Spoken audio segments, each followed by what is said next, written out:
Hello, friends. This is Dr. Benjamin Smith, lecturer in philosophy with Catholic Studies Academy. Welcome to Take Every Thought Captive, where we explore the 2,000-year-old Catholic intellectual tradition. Today, I'm joined by my friends and colleagues, Dr. Richard Bulzacchelli, Mr. Joseph Grossheim, to talk about recent remarks made by His Holiness Pope Francis. These remarks were made in a general audience and touched on issues that have to do with globalism, nationalism, the relationship between nations, probably issues like immigration, I would think. And this has, sparked some discussions among Catholic intellectuals and other, philosophers and commentators. So today we're going to discuss those remarks and, in discussing those remarks, try to understand more clearly what Pope Francis has in mind, and then also kind of address the broader issues from a theological and philosophical perspective. But before we get going, let's remember, as Dr. Bulzacchelli likes to say, the basics. Remember to subscribe to this podcast if you haven't done so already. Be sure to like and share this content with others.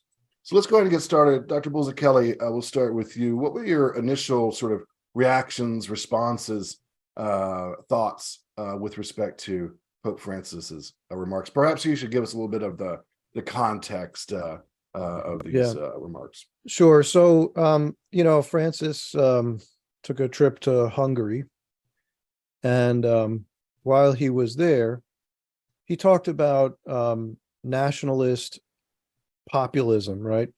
But he also had some criticisms for what we would probably call globalism, right? That's the term that's being bandied about in sort of American conservative circles today, right? We talk about globalism. So what did Francis actually have to say? Well, he's often very critical of nationalist populism, right? When he uses that kind of terminology, he's identifying, in his mind, I think, he's identifying something sort of enclosed and xenophobic, isolationist, and maybe sort of ethnocentric, right? Mm-hmm. He's criticizing a self-interestedness of nations where they might pursue their own good irrespective of the concerns of other people, other countries, mm-hmm. other races, right? And even at their expense. Okay. I think that's what he has in mind. Now, so it's important when you have this discussion, right, to do what they did in the Middle Ages and draw distinctions. Sure.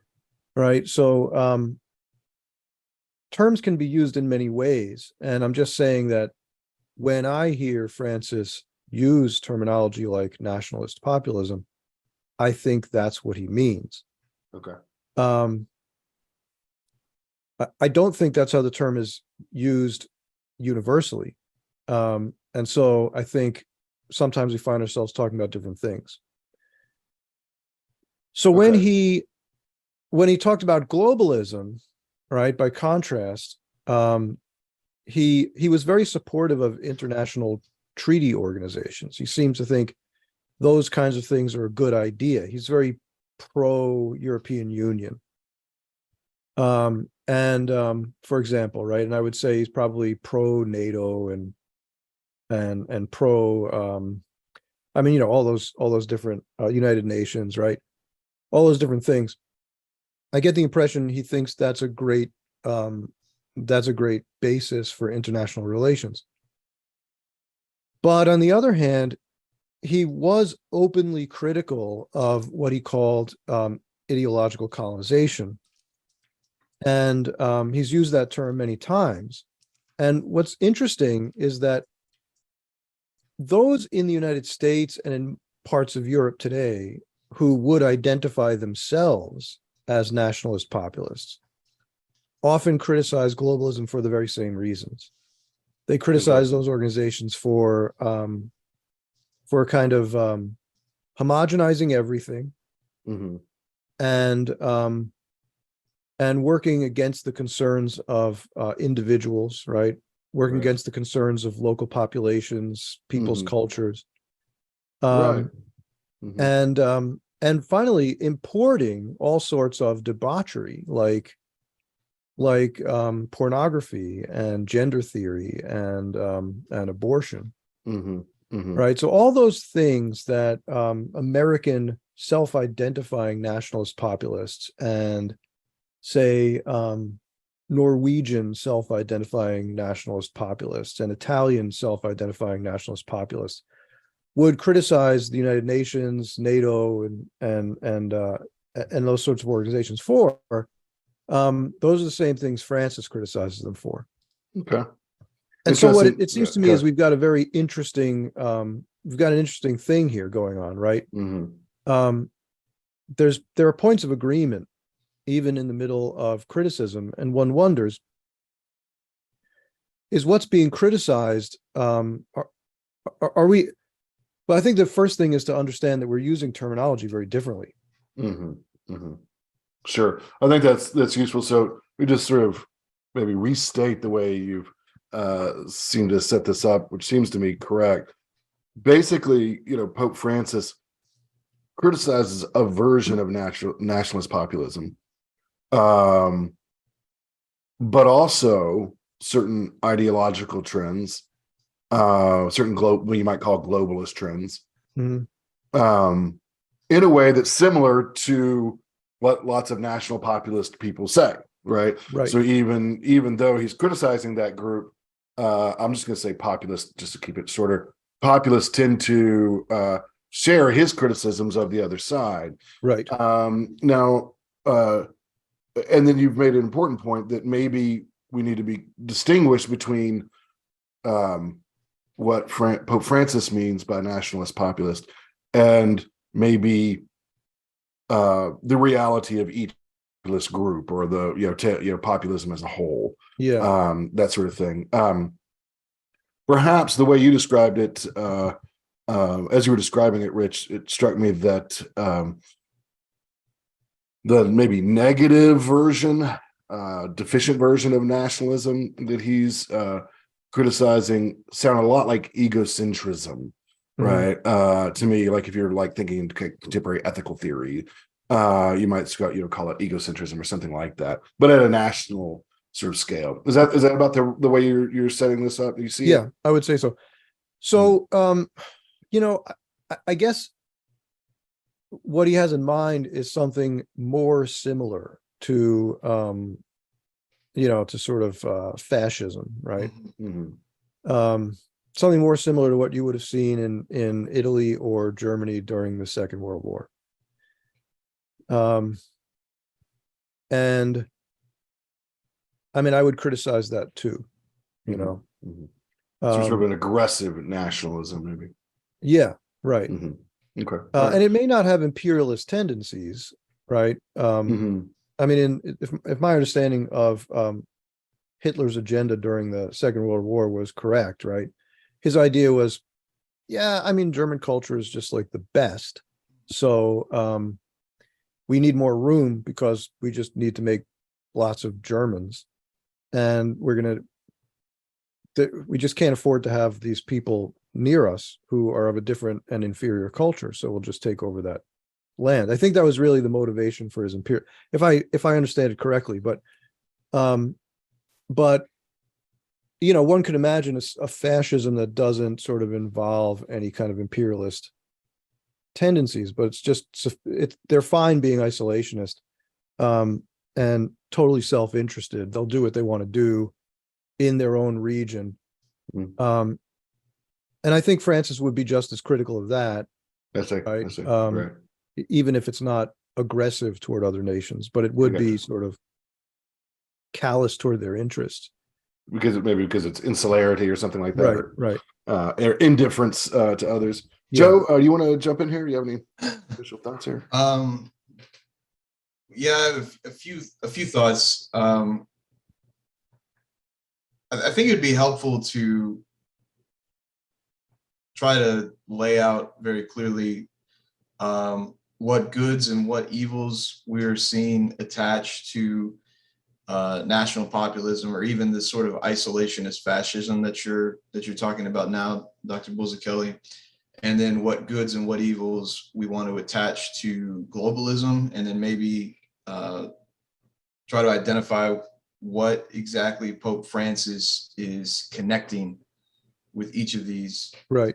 So I think that would be a really helpful direction to go here. And then I had a question on the isolationist fascism versus the more ego asserting fascism. Here is you're talking about a fascism that's not interested in sort of spreading itself. Are you taking that as something per accidens, like it just happens to be the case that what's this self-asserting fascism just doesn't have the need to expand right now, and so it's not? Or are you envisioning some sort of isolationist fascism that actually revolts against the idea of expanding outside of its territory and sort of asserting its imperium over? Yeah, well, let's address the second question you have first.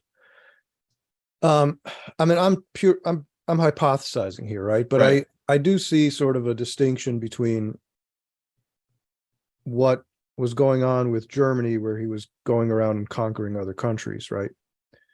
Versus what, alternatives to that, where you don't necessarily see that sort of aggression toward other countries. I do think it's sort of per accidens. And the reason is that if you have a totally self-interested populace, and they get to the point where they feel like they just need more resources than they have, geographically or otherwise, then they will become aggressive, right? I think that the difference isn't that true? Isn't that kind of true though of almost any nation state? I mean, we there's this myth out there, right, that democracies are more peaceful, right?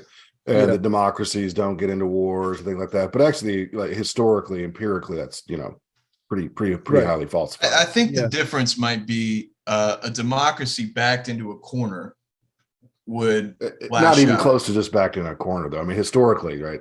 There's wars that the United States is engaged in that didn't involve being backed into a corner. Well, I mean, let me oppose that to wouldn't it just be better if we just conquered our neighbors? Like you're not in any sort of need to. You're not really suffering. They're not posing any sort of threat to you. Like Egypt invading Ethiopia or something. Doesn't seem as closely related to some problem that Italy had. You know what I mean? Yeah, I mean, there's a lot of. I mean, if you start looking at the history of colonialism, though, I mean, I don't know.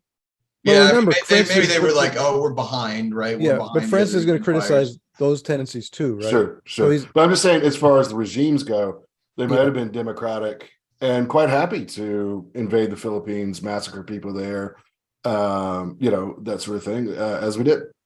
Right. Occupy it for long periods of times, colonize it and exploit it. So I'm just saying, Yeah, but perhaps there's a base motive that's different in terms of sort of identity. No, I mean, as far as acquisition of resources, that's the same. But the assertion of an ethnicity, I guess, is sort of different. But maybe that's a trivial difference, right? Maybe that's not sort of important. In any case, though, to answer Joe's question, I think the reason that Group X is not attacking, is not sort of engaged in imperialism, is because they don't see it's just not in their interest to do it at the moment, right? Yeah, it's interesting. And so, what was the first part of your question, though, Joe? The first part was about goods and evils attached goods and evils. Yeah. So here I'd say I want to return to this idea that I'm convinced that there are two different creatures here. That there's nationalist populism as understood by someone like, Steve Turley, a very popular commentator, and nationalist populism as understood by Pope Francis and many others. These are not the same animals. I'm convinced they aren't the same thing. Yeah. And I think that that's part of the grief that we have right now in terms of trying to have any sort of intelligent dialogue within Catholicism. Sure. Right, about politics. So yeah, the terminology gets slippery, and then a lot of equivocations happening, and right, then our debates run amok. right, and I think we're facing this. So the goods and evils that attach to these things, right? Well, Francis was, I think, in his trip to Hungary, where he was dealing with actually what appears to be sort of a nationalist populist political arrangement. He extolled the traditions of Hungary, right? Sure. They do have a strong national identity. They have a long history. They've got a not exclusively Catholic society, but I would say the Catholics are what, the plurality of the population. Sure. And Orthodox are also widely represented. So you've got a pretty strong sort of Christian foundation of Hungary, although it suffered tremendously during the Soviet period. But it's been there have been moves being made to recover its Christian foundations and policies put in place. Now, this is very interesting because I think this goes against what people think Francis thinks.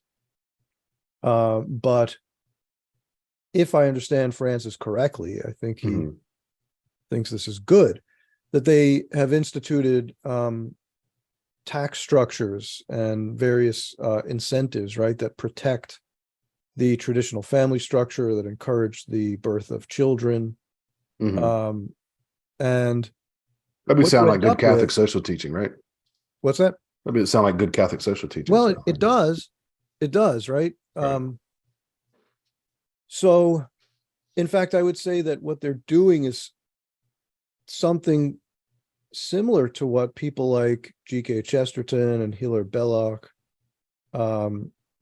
would have wanted to see done, right? The distributism idea, where you create a tax structure, a structure of economic policy within the country that, since it can never actually be completely neutral, favors the concentration of productive property into the hands of nuclear families. Right. So I think Hungary is kind of trending in that direction. What would you say are the goods of the other side of that equation? So the goods of, say, globalism? Yeah, right. Right. Well, the goods of globalism would be structures put in place that, at least hypothetically, okay, so let's not, whether it works or not is a separate question. Sure. Okay. But at least the principled ideas. Right. Structures are put in place that that mitigate against international conflict.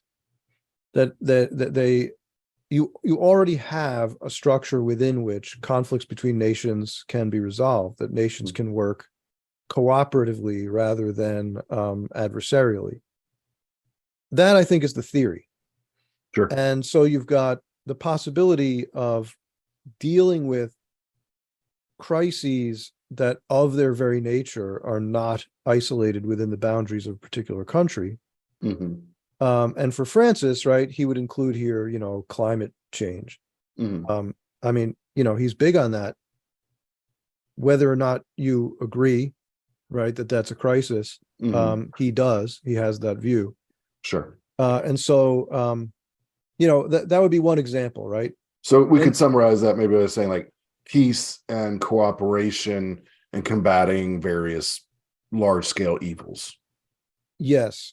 Right. And hopefully mitigating against war as as a solution to your problems. It seems to me that the issue of war, as you're starting to, as you sort of kind of delve into this and develop further, right, but relations between states, nations, right, there are, just like at the level of individuals, there are goods that depend on cooperation, right?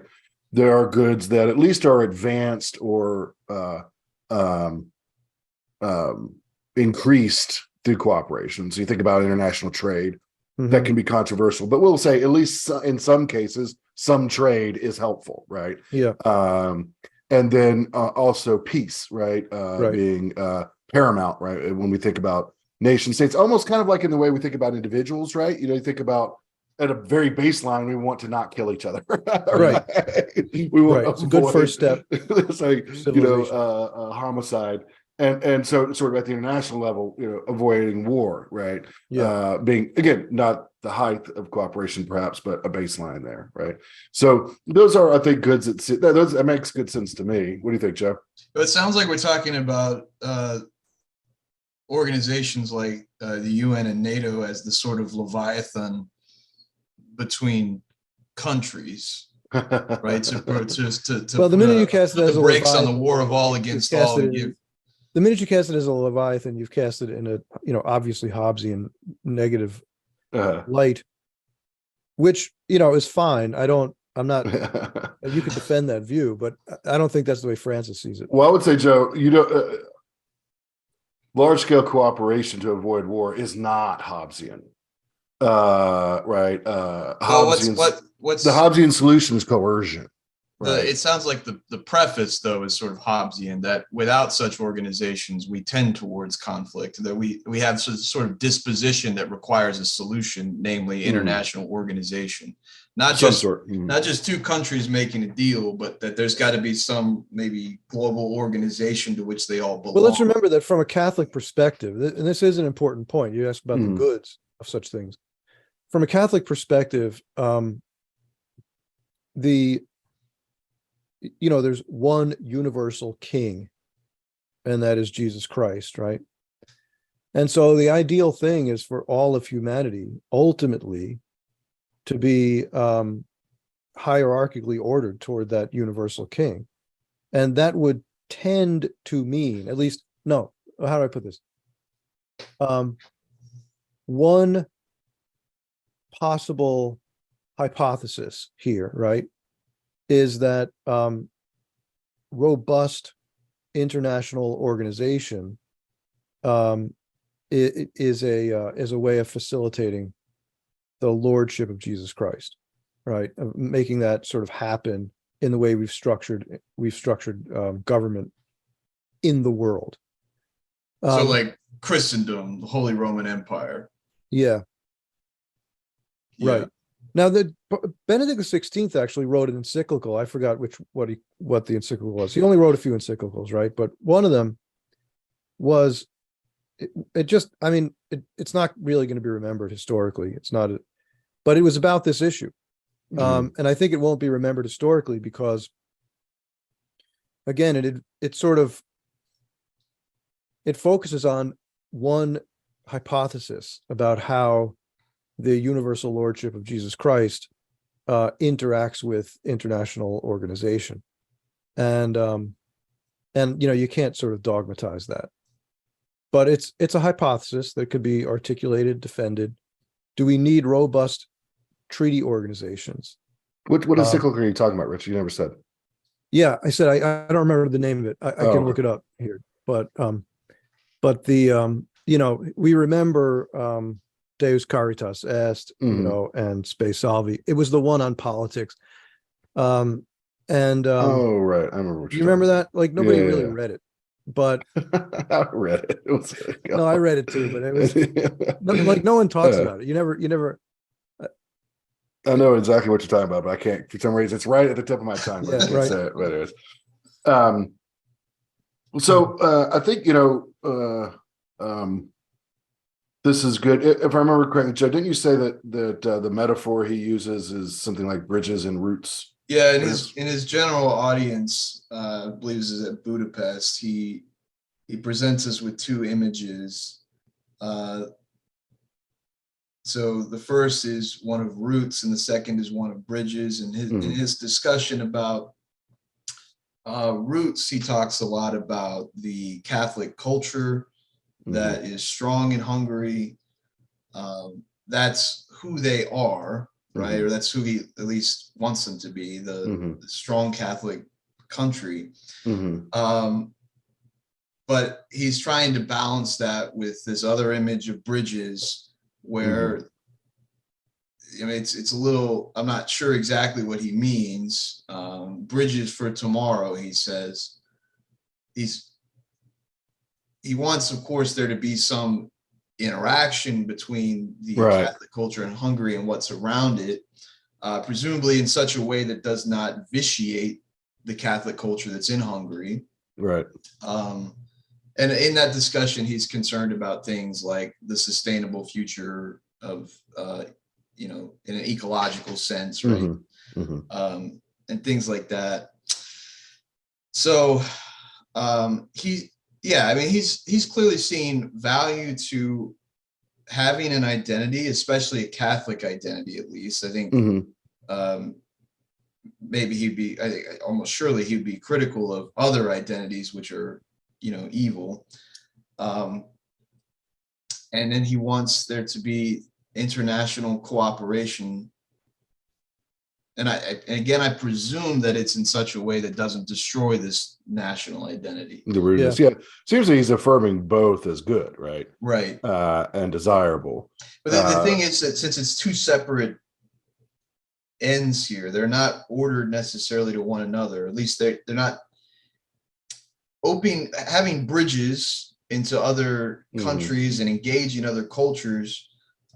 If one wants to maintain one's local Catholic identity, there has to be limits, it seems to me, of course, set on the bridges, right? Sure. Yeah. Sure. What those limits are isn't clear from the general address. It's not. You might also cut it the other way too. If you want to be open, there's some limits you have to put it on rootedness. I mean, if we expand the metaphor, you could imagine a rootedness that's so strong that you can't move.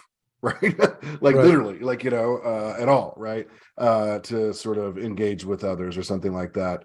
The way that he's describing this reminds me very much actually of some of the documentation that some of the teaching and ideas that were promulgated by the Vatican under Benedict the 15th, right? Not 16th, but 15th, which actually addressed some of these matters in terms of the self-determination of peoples, which was a popular sort of point of discussion in early 20th century, pre-World War I, post-World War I, Europe, right? And sort of European and the settlement after World War I. And one of the things that the Vatican stressed in the settlement after World War I was both of these, the idea, right, of Europe. So this is very much kind of looking at Europe, but Europe as a place of both, right, the integrity and independence of peoples. And there we have peoples, I think, defined in a pretty straightforward philosophical way, right? That is the Hungarians, right? But then also part of a larger sort of cooperative family of nations. In fact, that term is very Benedict XV is very fond of that term. And if you really think about it in terms of international law and the development of international law, this very much is within the mainstream of Catholic thought, right? That is that natural law provides a basis for laws between nations. Right. Yeah. And then there's this kind of specialized part of natural law that particularly governs the relations between nations, in which you sort of see, I think a balance of these things. One area that I'm interested in, I know you're interested in this too, Joe, is thinking about the common good of the human race, right, as something that comes up in ethics, right? And it's kind of like one of those parts about that we can. Just kind of drops out of the discussion a lot, but it's actually, it features in any number of arguments in medieval philosophy, certainly in Thomas, but not exclusively by any stretch. Yeah. And it's interesting, I think that's a concept that maybe is applicable to these sorts of issues albeit Thomas has this really interesting other theme that sort of balances that, which is the order of charity, or we could say, the order of love, which is actually a little different than you might suspect, right? That is that really, you're to love your own family first, but not exclusively. Yeah. Right. And see that move I just did there, first, but not exclusively. Yeah. Mhm. That's really hard for us to do for some reason. Right? Yeah. Yeah. But I think that's kind of actually the key move in a lot of this. That would be, I would say, Joe, my interpretation to your concern about a rootedness that's open, but not so open that the rootedness doesn't end. I would say, the king of Hungary has an obligation to Hungary first, but not exclusively. Yeah, Right. I think if it's done rightly and well, the Hungarian people, even precisely as rooted Catholics, benefit from bridges being built. Like that's the way it has to be, right? Like the sort of bridges we build are the ones that are good for Hungary to build, right? Not the ones that are bad. So like, well, I mean, think Toria, about the image of a bridge, right? It's a narrow passageway. Yeah. Right. A narrow passageway across a barrier. And it opens up on the other side into a very broad horizon. So there's a lot of Hungary on the other side of that bridge, right? It's not as if a bridge isn't really the same thing as, say, I'll touch the third rail here for a second. An open border, right? If you think about a wide open, totally unpoliced border, you've erased any sort of identity on either side of it. Right. Yeah. Right. Sure.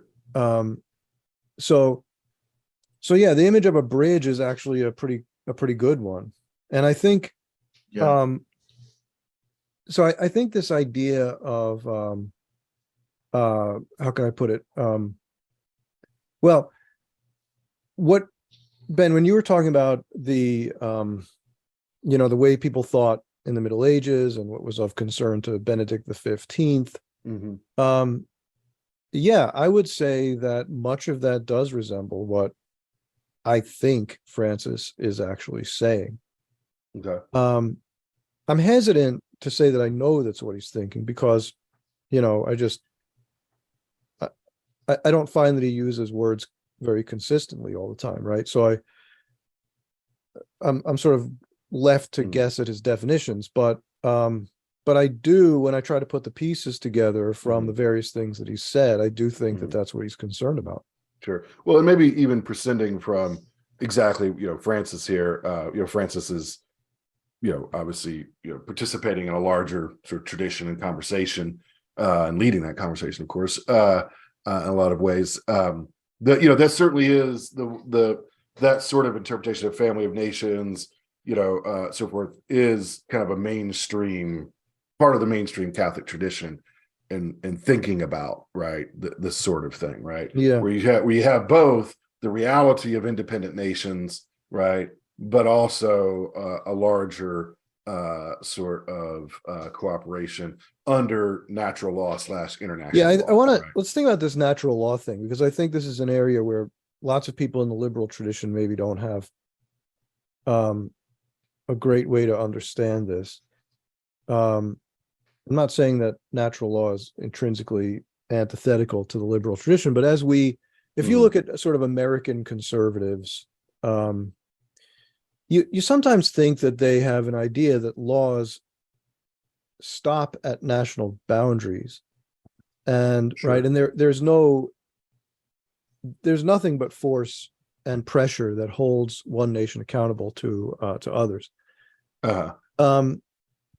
But if you have an understanding of the natural law, right, where there's this law that applies, it comes from God who designs the universe, and all human beings are accountable to it. That in itself is going to constrain what certain nations can do, right? You can't just do anything. You can't do whatever you want. And so it does form a basis for international law.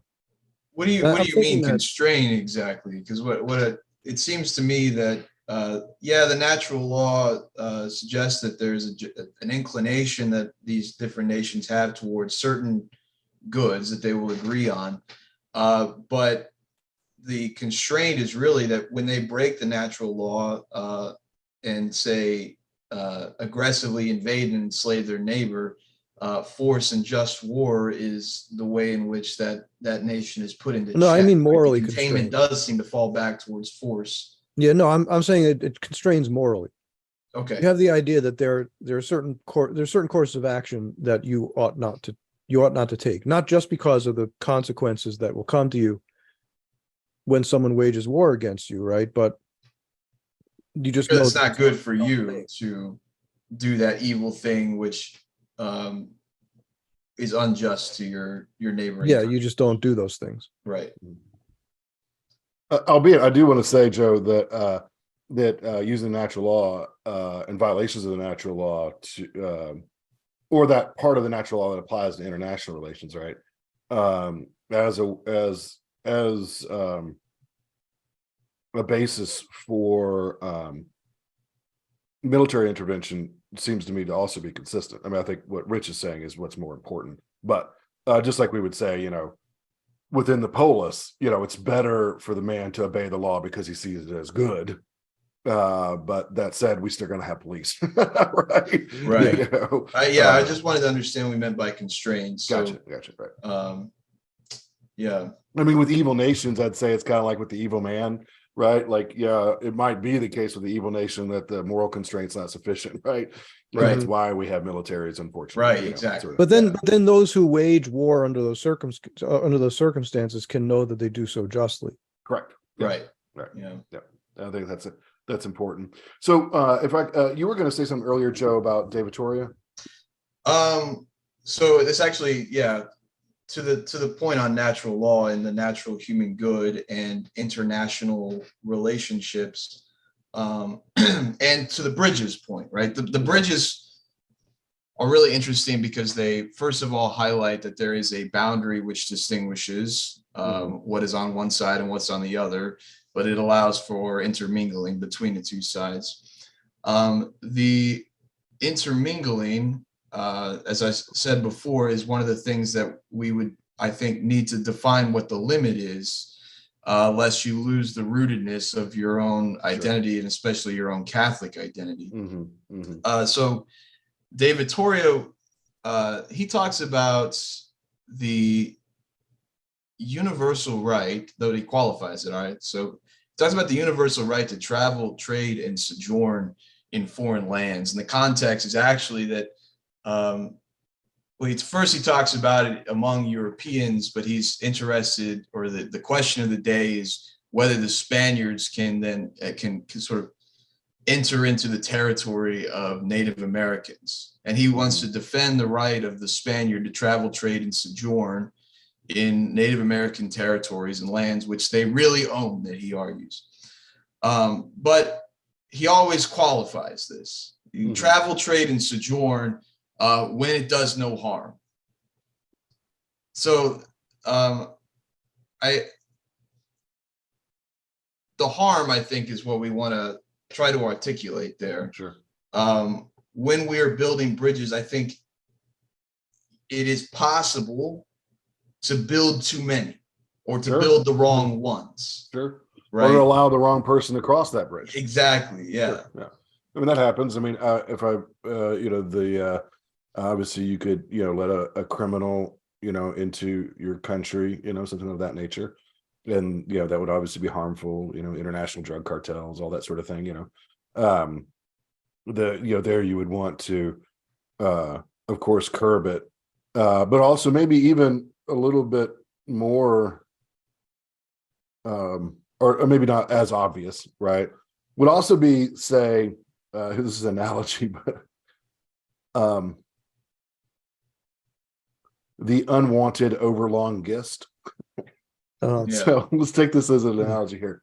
I grew up in a time when it was still cool for you to just run across, around the neighborhood, knock on doors of your friends and like, hey, can Jimmy play? Yeah, Jimmy can play, that kind of thing, right? And sometimes you might stay over for dinner at Jimmy's, right? And like the parents are like, oh, you guys are playing, why don't you, you want to stay over, for dinner, right? That kind of thing, right? So that's all well and good and wonderful, right? It's a great way to live and grow up, right, in the neighborhood. However, there's limits to that, right? Like when you start just walking in the door without knocking, for example, right? Showing up at all times, right? Such that the family is disturbed, right? And it's move your stuff in. Yeah. So you start sleeping on the couch, right? Without permission, right? At some point, you're like, this isn't cool because actually, even though I kind of like you, you're corrupting our family life, right? You're disturbing it. It's no longer efficient. It doesn't feel safe, etc. Right? Do you follow kind of what I'm saying here? So that sort of person, I think you're entitled to say at some point, hey, you have to remove yourself because you're undermining our flourishing as a family.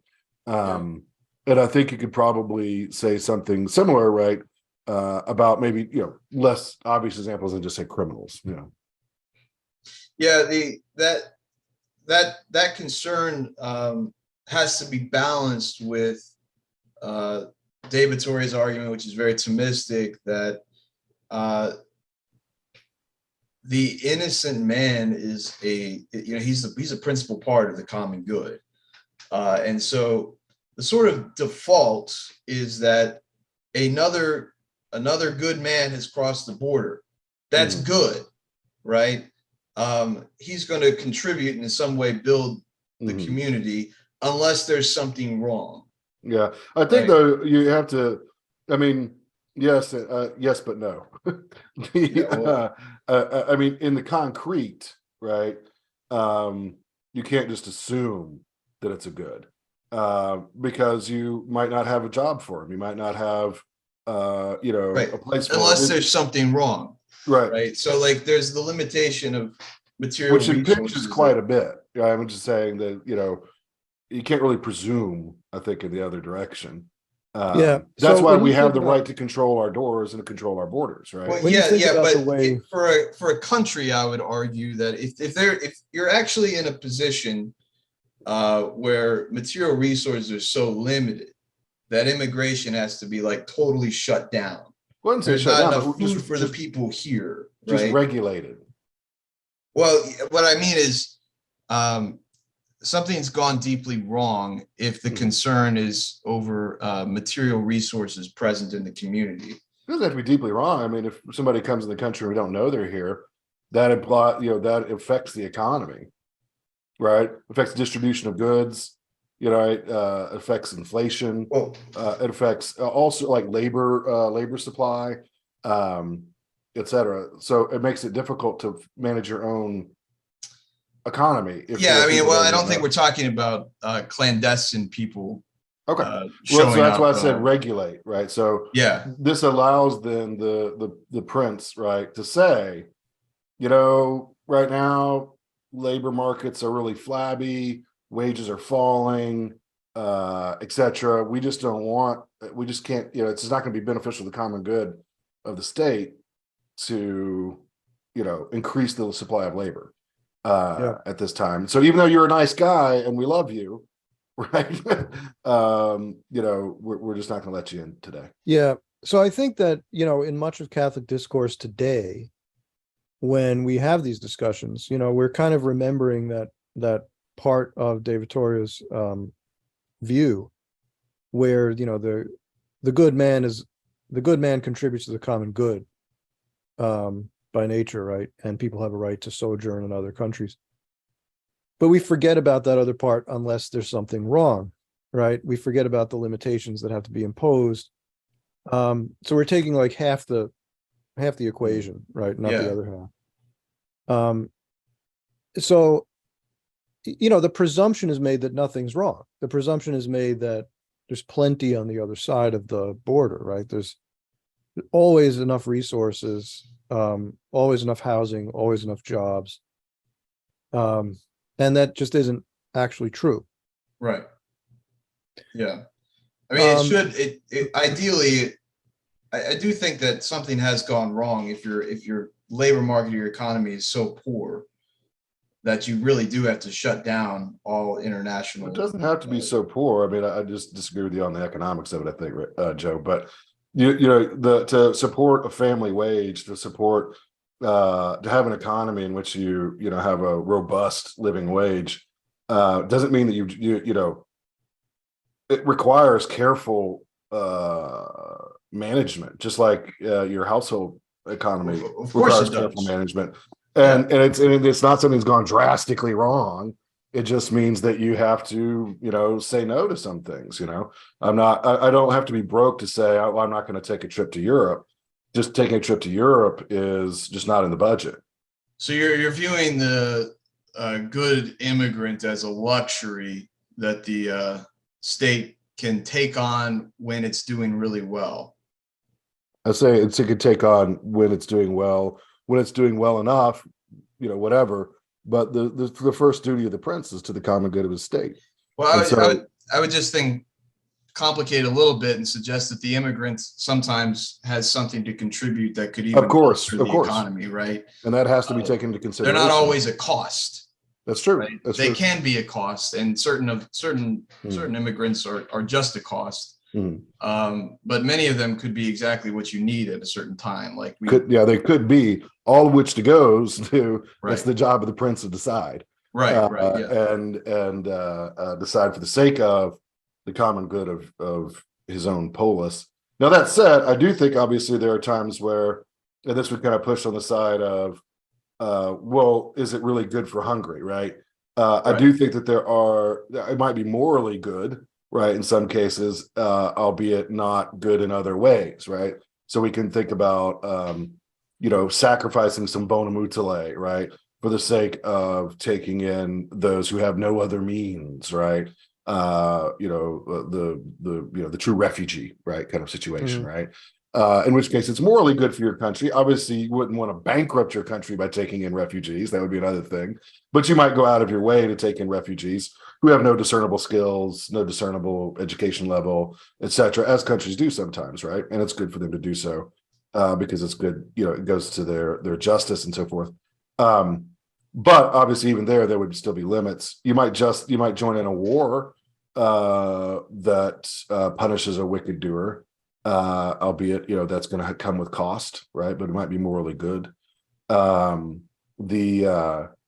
there, I think where you're going to see the balance, and I think this is what's really interesting in the scholastic discussion of this, is the common good of the human race again, right? And the common good of the polis. And I think those are interesting to compare to each other. I think there's a tendency in Catholic thought to think that the common good of the human race is like a really big global political common good, right? Yeah. I don't think that's true in Thomas. I don't think that the common good of the species is a political good, actually, albeit politics can contribute to it, right? Good international relations can contribute to it, and its basic level. And this is really interesting. When this premise gets used in all sorts of arguments in sexual ethics, right? Is one of the things that's good about we'll say traditional sexual relationships, right? Is what's the central good in scholastic thought? Procreation. Yeah, and why is that good? We need a future. We need a future. It's good for the species. Yeah. I mean, that it's good for the species is a premise in so many medieval arguments, right? And again, not just Thomist. I mean, across the board, it's good for the species is evoked, right? As one premise. You could use others, of course, but as one line of argumentation.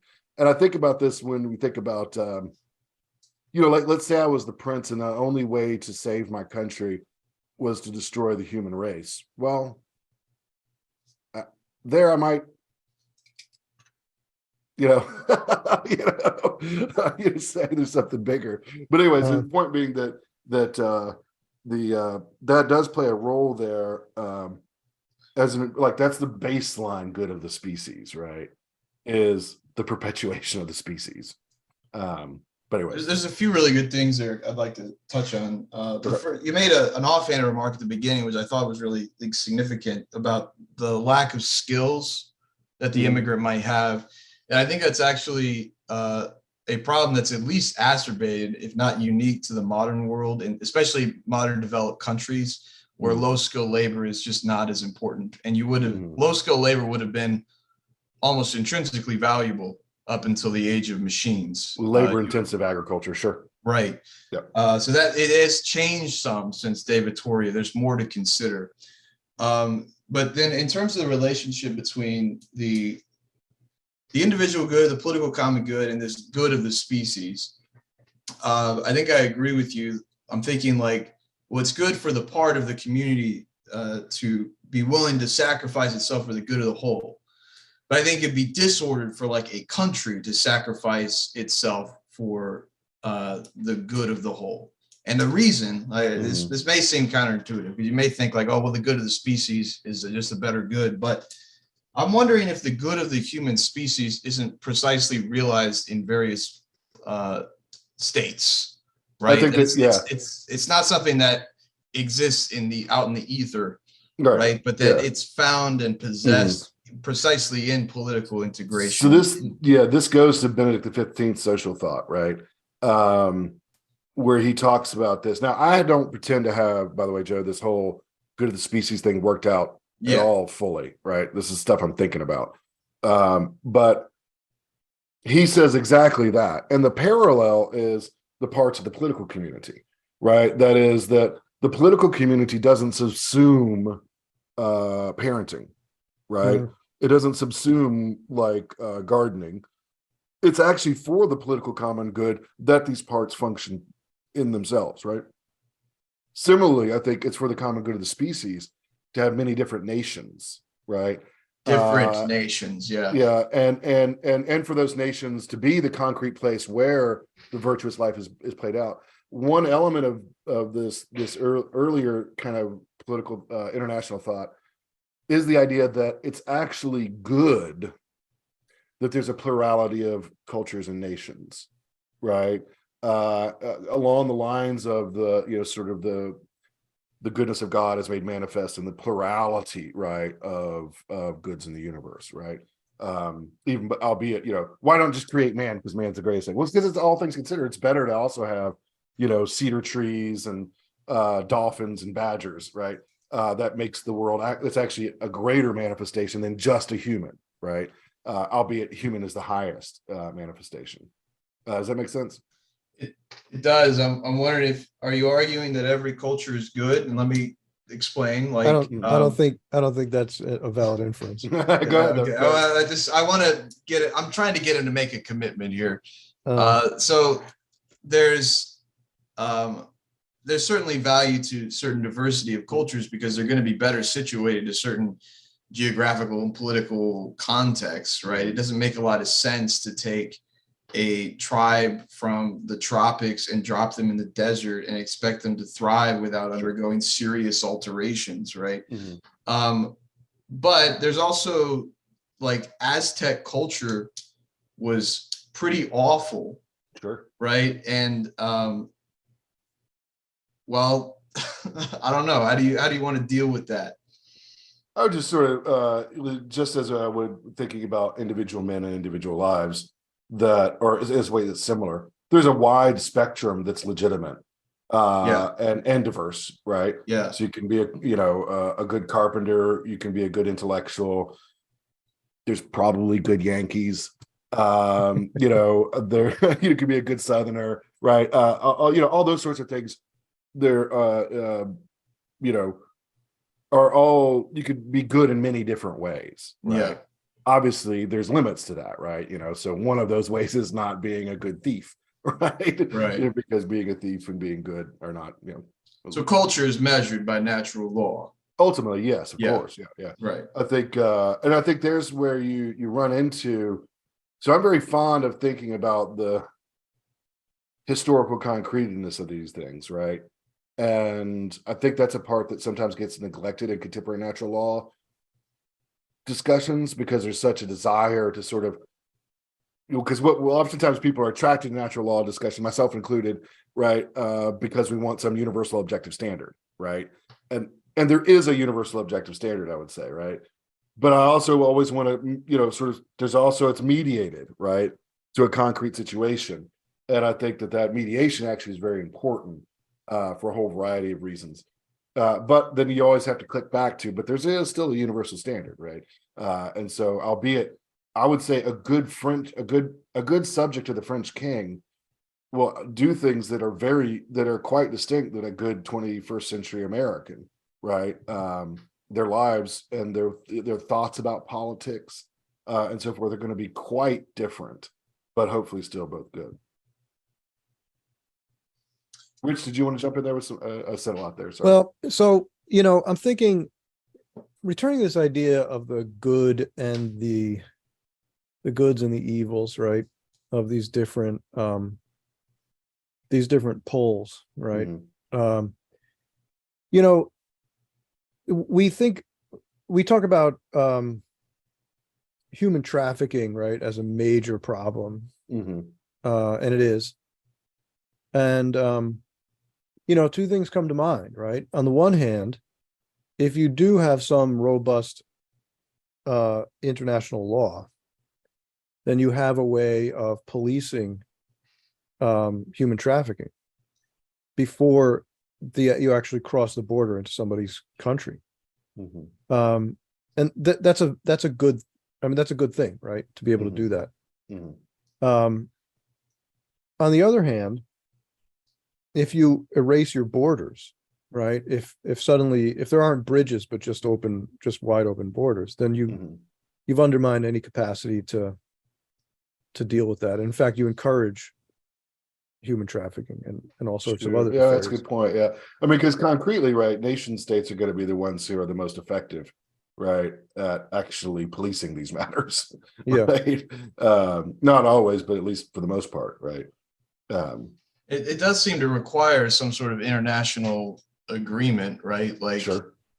You think about the cartels and what they're able to get away with in Mexico, and the Mexican government's either unable or unwilling to put a stop to it. Sure. And if a country is altogether unconcerned with something like a cartel on their border leeching off of Southern California, then that's bad. That's bad for our country, right? It's bad for Southern California.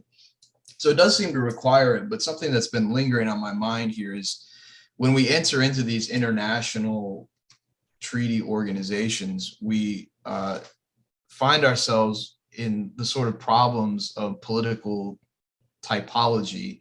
Usually it ends up being something democratic, right? And that comes with all the attendant problems of democracy in the polis, where you might end up with the people who have the right ideas just not being the majority. And then you get global policies that are bad to be involved in. Sure. Right. And that it seems like there's got to be a way to solve the problems that can only really be solved through international cooperation without integrating these countries in such a way that the tyranny of the majority comes to weigh down on the good roots of a country like Hungary. Sure. Right? And, you notice that Europe is deeply concerned about that. And countries that have withdrawn from those organizations make exactly those kinds of arguments, right? Yeah. Those are the reasons, because they've crushed their own national identity and they've worked against their national interests. It seems to me, specifically with the EU, right? I think the EU is an experiment. I also think the EU is going to fail. I think it's going to go away. That's my prediction. That's a empirical claim, not a philosophical one. But in any event, I think a lot of the discontent there is because that ended up being more than just a alliance, right? They kind of wanted to make the EU a quasi-state, right, or a federation of states, right? And I don't think that's going to work. Now, is that always wrong? Is it impossible for a collection of political entities to decide to become a federated union? I don't necessarily think so, but you need to know what you're doing, right? Mhm. You need to understand we're becoming not just an alliance, right, but a federated union, which makes you a new polis than Right. with regional parts, right? Now, those parts might be relatively stronger or weaker depending on the political traditions of that particular regime and those groups, those countries or former countries. But you do have to be aware of it. And I think the EU kind of tried to play it like, well, no, we're not really a nation. We're kind of a nation state. We're not really a nation, And I think when you're giving up your, to join the EU, you had to give up a good bit of what used to be called sovereignty, right? Under Mhm. older theories. The one interesting thing is Aristotle does mention the alliance, right, as a form of unity that's not political, right, but a form of unity between political units. And one of the things is that that the alliances are based on the idea of a particular good that is secured through the cooperation of multiple polises or poli. Anyways, political communities. Does that make sense? So let's say Yes. trade in a particular, say the trade routes, right, where you think about the trade for pottery and grain, right, that was a big part of the Aegean economy, right?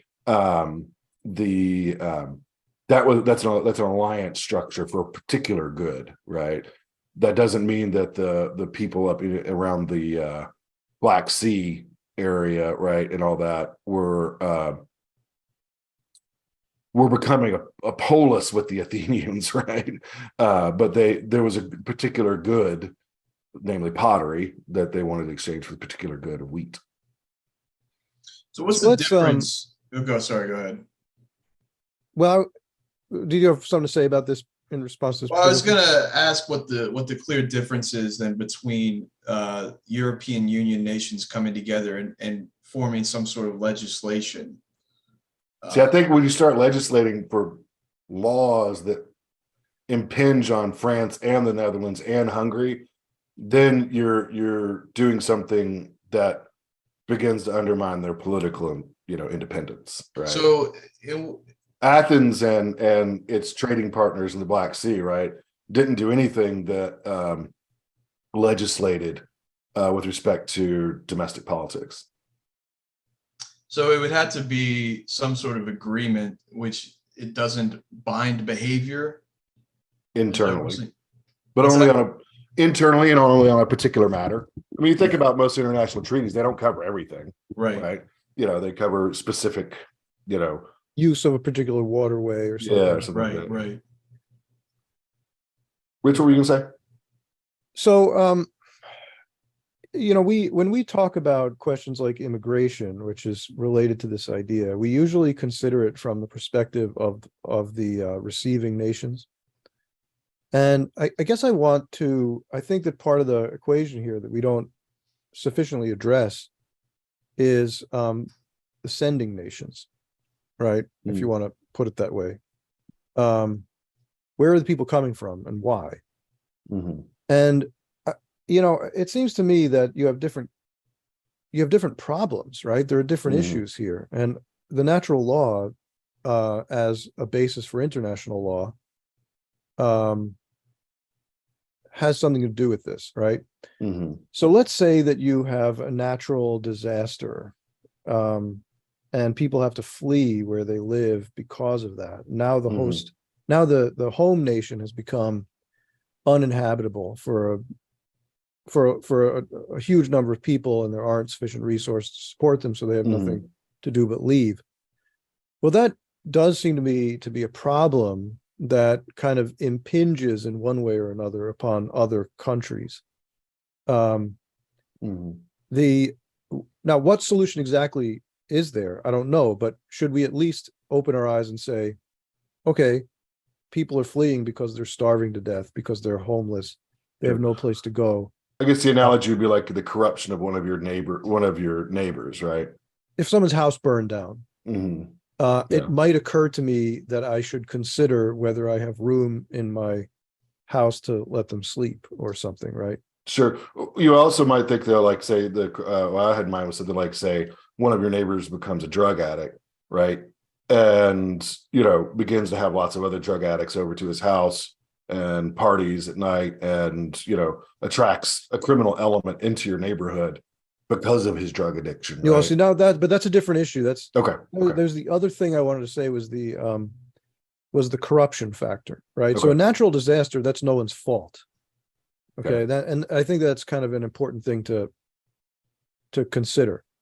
Your country got hit by a meteorite. I mean, nobody could, whatever, but when you have political corruption, Mhm.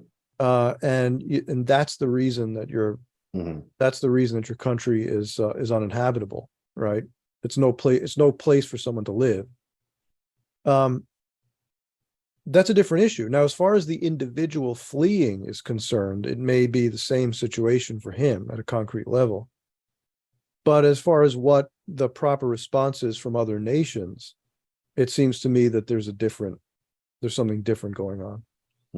I think the distinction we made before matters a lot here. We were talking about how being a member of a political community is very different than a state being a member of the international community. The sort of responsibilities I have and toward my neighbor down the street, whether he's a drug addict or his house burned down, just seem to be very different than the sort of responsibilities that nations have to one another. Not to say that there are none, Sure, but they're measured by a different good. There's Sure. a political whole of which I am a part when I'm considering my neighbor down the street, but there is no political whole of which No, there's not states a are political whole, part. but there is a natural whole. There's humanity. Yeah, but I think it's different. So I think that when a state is considering the good of the human race, if the good of the human race is actually realized in the separate polises, political communities, right? Then it's different. Like I could conceivably, at least, I'd have to work this out, but conceivably you could turn away somebody who's fleeing a bad situation precisely because they would harm the good of the human species as it is realized in your own political community. Yes, but you could do that in your home too, right? So if my neighbor's house Sure. burns down, I can Yeah, imagine yeah. situations in which I'm not the person who can let him in. Yeah, I think y'all are agreeing on that point. Okay. I think the larger issue is both to your neighbor, right, and to then this within the polis, we can see a strong sort of level of analogies, right, and strong level of obligations, right. Your obligations, I think what Joe is arguing is your obligations with respect to Ecuador, right, are of a different kind and lesser, right. And I think you would probably agree, Rich. Is that correct? Yeah, well, that's similar to my thinking of my personal obligations to someone who lives in a different city in comparison to someone who lives in the same city. I mean, the analogy here isn't perfect, right? But what I'm saying is, as human beings, we're supposed to care whether massive segments of the human population have been displaced due to forces outside of their control. We're supposed to care, and we're supposed to at least put some thought into what might be done for that. That doesn't necessarily mean I'm going to be the one to do it, right? It doesn't necessarily mean that my country is going to be the one to receive all these people, but it does mean that we should put some thought into what can be done to keep these people from just perishing. That to me seems kind of like normal. Now, the reason I make the distinction between, say, a natural disaster on the one hand and the corruption of a regime on the other is that there's a solution to the corruption of a regime, right? A worst case scenario is you have to wage war against them. Mm-hmm. And it does seem to me that in the past, if I'm not mistaken, right, in the Middle Ages, it was considered justification for war to basically get other political communities to do for their people what they will not do for themselves. Yeah.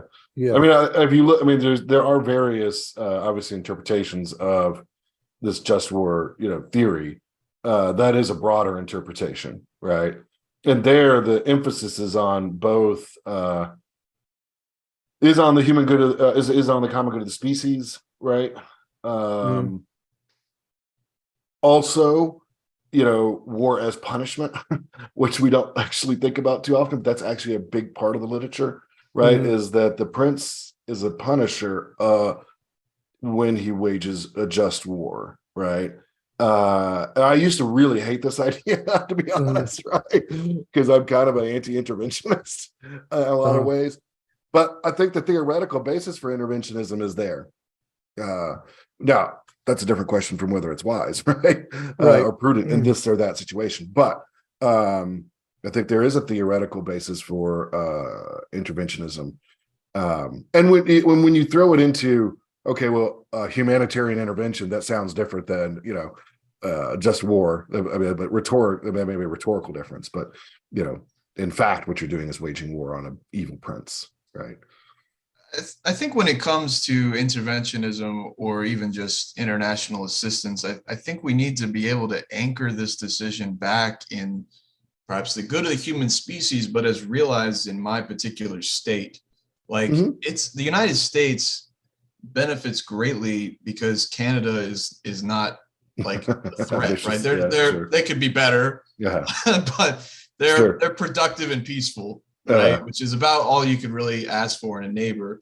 But and it would be a lot better for us if the entire Central American region was just really developed and really peaceful and really productive. Like that would only be good for the United States. Sure. And I think there's a way in which certain acts of assistance or even an intervention could be anchored back in that, but it wouldn't be because the United States, as part of some greater whole, has to subordinate its good to the good of this species, but rather that the good of the species that the United States is working for is the good of the species as realized in the United States, which is better realized when the other states around the United States are peaceful and productive. I think that's the way I'd like to.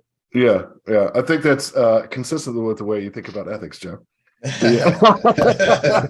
I think we've had that kind of discussion for a while. That's a good point. I think one for further exploration. And certainly, I mean, I certainly sympathize with that view up to a point. I'm not sure if I disagree or not totally. As I say, I haven't worked out everything I think about the common good of the species and how that obtains. Because you'd also at some point have to bring in, and this of course would just kind of radicalize the whole issue, the external common good of the universe, right? Which is God, right? And then you might have to think some other things, or at least it would take some additional thoughts, I think, to address the question. But Rich, we started out with you. I think we've gone along. There's a lot of good topics here, a lot more to think about. Rich, do you want to sum up for us? Any final thoughts? So we started by talking about Francis and his remarks in Hungary and how they fit into kind of deciphering his mind on these questions. And I come back to the point that I made earlier, which is that I think that the way Francis is using certain terminology is simply not the same as the way that terminology is being used in political discourse by other participants in the conversation. Sure. And the result is that we're really not having one conversation. We're not really talking about the same thing at all. Okay. So when you hear, when you see what's going on in the Netherlands, right? The Dutch farmers and all that. You see what's going on in Italy, and in parts of certain elements of politics in the United States. That is nationalist populism, but I really don't think it's what Francis is talking about. Now, does Francis think that he's talking about that? I think sometimes he does, but I simply don't agree with his finding of fact. It's important for us to know what the definition actually is.